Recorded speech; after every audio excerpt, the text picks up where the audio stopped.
Imagine la fin d'un voyage. Les bruits du monde s'éteignent et un silence absolu t'enveloppe. La première nuit dans ta tombe, à ce moment, les regards ne peuvent plus te suivre. Les possessions que tu chérissais ne comptent plus. Et lorsque les âmes seront réunies, Surat At-Takwir 81:7, rappelle Allah dans le Coran. Une vérité éternelle se dévoile à toi.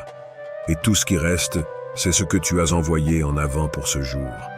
As-tu déjà pensé à ce moment, quand tout s'efface et que tu te tiens seul face à ce qui t'attend? Cette première nuit, est-elle une lumière qui apaise ou une obscurité qui effraie? Le prophète Muhammad, paix et salut soient sur lui, a décrit cet instant avec une clarté poignante. Dans un hadith rapporté par Muslim, il est dit que lorsque le croyant est placé dans sa tombe, un ange lui apparaît pour lui poser 3 questions. Qui est ton Seigneur? Quelle est ta religion? Qui est cet homme envoyé à toi? Un jour, un compagnon du prophète, paix soit sur lui, pleurait en pensant à cela. Il demanda « Comment pourrons-nous répondre si nos cœurs sont saisis par la peur ?» Le prophète répondit « Pour celui qui a vécu avec la foi, la réponse sera comme un souffle naturel. Mais pour celui qui a douté, la langue sera lourde. Et toi, as-tu déjà préparé ton cœur à ces questions ?» Ces mots résonnent. Chaque âme goûtera à la mort, et c'est vers nous que vous serez ramenés. Surat Al-Ankabut 29:57. Ferme les yeux et ressens ce moment. Une nuit où le temps cesse, où la frénésie de ce monde s'efface. Tu es dans un lieu où tout ce que tu connaissais devient étranger. Ni tes proches, ni tes possessions, ni les échos des rires d'hier ne peuvent franchir cette barrière. C'est un lieu de vérité pure, un miroir pour ton âme. Que vois-tu? Que ressens-tu? Le Coran nous rappelle avec une force poignante. Ce jour-là, l'homme verra ce que ses mains auront préparé. Surat An-Naba 78:40. Chaque geste, chaque mot, chaque intention déposée dans la balance de l'éternité te regarde en retour. Une sensation d'étrangeté ou peut-être de familiarité t'envahit. Car dans ce lieu, il n'y a pas de mensonge. Ce que tu ressens est l'écho de tes propres actes.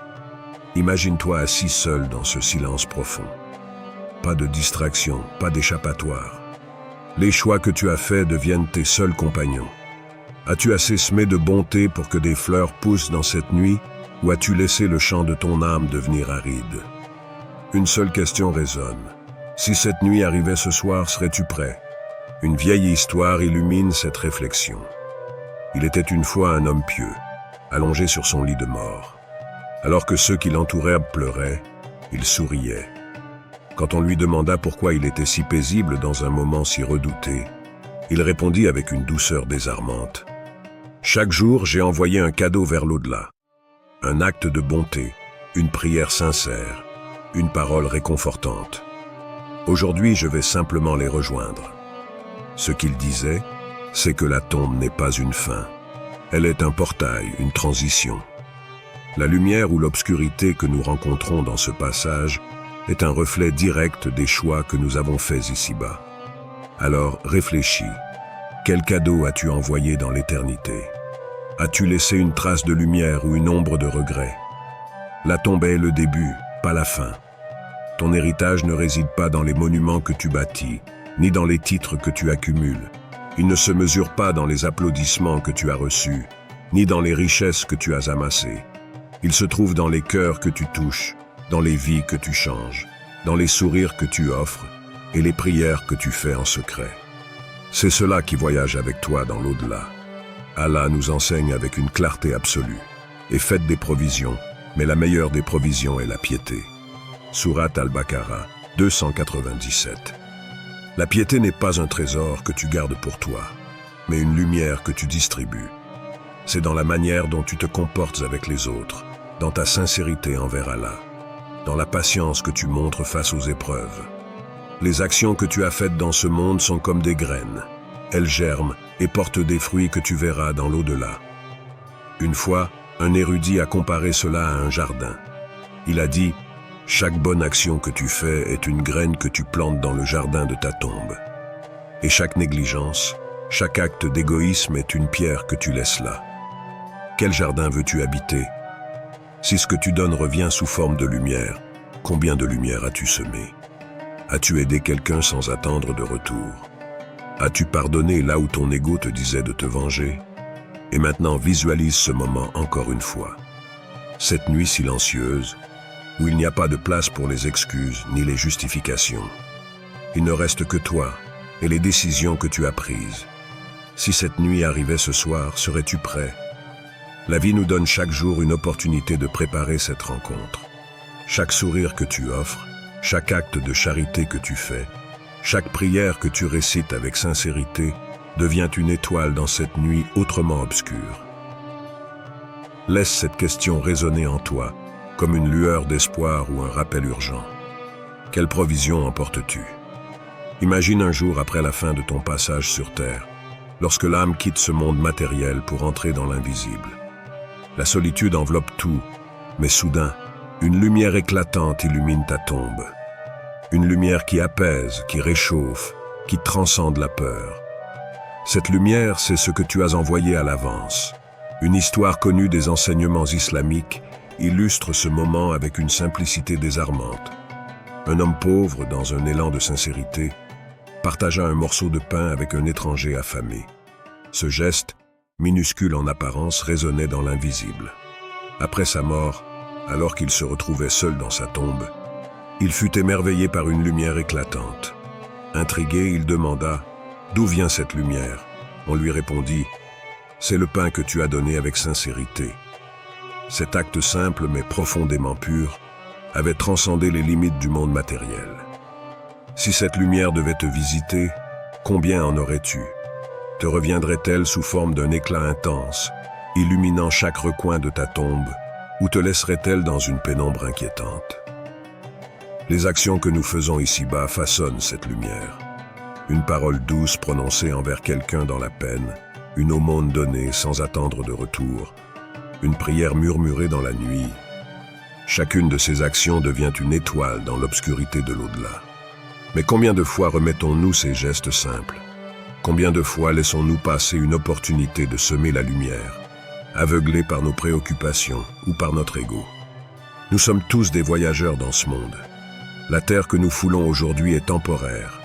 Elle nous est prêtée, pas donnée. Un jour, cette étape prendra fin. Et tout ce que nous avons accumulé, argent, biens, statut, restera derrière nous. Mais ce que nous emporterons, ce sont les qualités que nous avons cultivées dans nos âmes. Allah nous rappelle cette vérité avec des mots empreints de sagesse et d'ultimatum dans le Coran. Craignez un jour où vous serez ramenés à Allah. Alors chaque âme sera pleinement rétribuée pour ce qu'elle aura acquis. Sourate Al-Baqarah 281. Cette rétribution n'est pas seulement une question de punition ou de récompense. C'est la rencontre avec ce que nous sommes réellement. Les masques que nous portons dans ce monde tombent. Et ce qui reste, c'est notre essence nue, nos intentions et la somme de nos choix. Qu'as-tu construit dans ton âme? Pas dans ta maison, ni dans ton compte en banque, mais dans cet espace intérieur qui traverse les dimensions.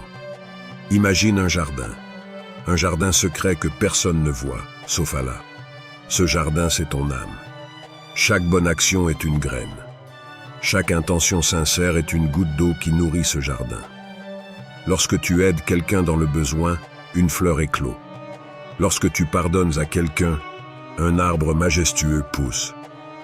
Et lorsque tu te repentis avec un cœur sincère, une source pure jaillit. Mais que se passe-t-il si ce jardin est négligé? Si, au lieu de semer la bonté, nous laissons la rancune et l'orgueil envahir cet espace? Si, au lieu de cultiver la patience et la gratitude, nous plantons l'égoïsme et la colère? Le Coran et les enseignements prophétiques sont des rappels constants que chaque jour est une opportunité de bâtir cet héritage spirituel. Rien n'est trop petit ou insignifiant pour Allah. Même un sourire sincère, une parole réconfortante ou une prière discrète a un poids immense dans la balance. Un savant disait « Lorsque tu donnes, tu ne perds rien. Tu déplaces simplement ton trésor de ce monde vers l'au-delà, là où il ne pourra jamais être détruit. » Alors que fais-tu aujourd'hui qui façonnera la lumière dans ta tombe? Si cette nuit silencieuse arrivait ce soir, quelles étoiles illumineront ton passage? Ferme les yeux un instant et visualise. La première nuit dans ta tombe n'est pas une fin abrupte. Ce n'est pas un vide effrayant.